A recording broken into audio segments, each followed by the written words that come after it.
Good morning, students. Today I am going to discuss treatment of subscription in NPU.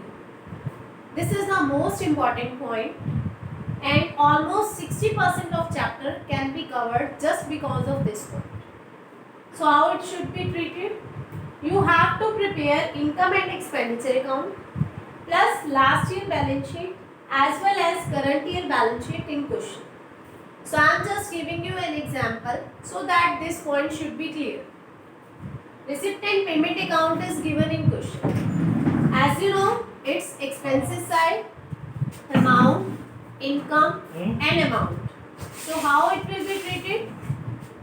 All of us just take subscription receipt which is given in receipt and payment account. For example, subscription received 70,000. Subscription received 70,000 less outstanding subscription of last year.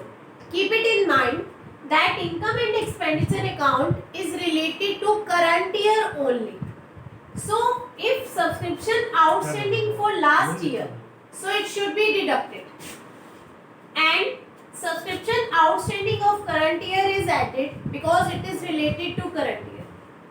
Similarly, advance subscription of last year advance means related to current year, so it should be added, and advance subscription of current year, so it should be for next year, so it should be deducted. Again I am repeating, only items related to current year should be added. If it is related to last year or next year, then it should be deducted. So what are the second treatment? As you know, every adjustment has two treatment. So outstanding subscription of last year will transfer in asset side of opening balance sheet. Outstanding subscription of current year will transfer in asset side of closing balance sheet. Outstanding means income is accrued, so it will be asset. Advance subscription of last year means liability for last year, and advance subscription of current year means liability for current year. I hope it is clear. One more point.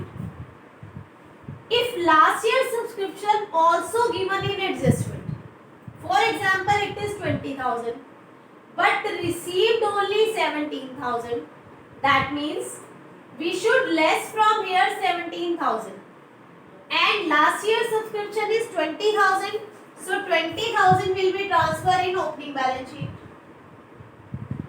plus the difference of 3,000 subscription is still in arrear of last year. This still in arrear subscription will be added in asset side of closing balance sheet. Subscription which is still in arrear of last year, that should be added in closing balance sheet asset side. 3,000. How it come? Last year outstanding 20,000 but received 17,000 only. So still in arrear 3,000. So subscription still in arrear shown in asset side of closing balance sheet. One more point. Subscription outstanding for current year is given. For example, subscription outstanding for current year is 11,250. Then it is okay. Current year outstanding 11,250. But if this 11,250, the word is as on mentioned in it. As on means last year outstanding is added in it. Means last year outstanding is added in it. It means current year outstanding is 11,250 minus last year outstanding is 3,000. So 11,250 minus 3,000, 8,250 should be added here, and 8,250 will be transferred in closing balance sheet plus 3,000 for last year. So total will be 11,250 if the word as on is there, but if the word for is there, then 11,250. So again I am repeating, if subscription outstanding for current year, for word is there, that means it is completely related with current year. And if as on word is there, that means last year's still outstanding subscription is added in it. So shoe should be deducted. Thank you.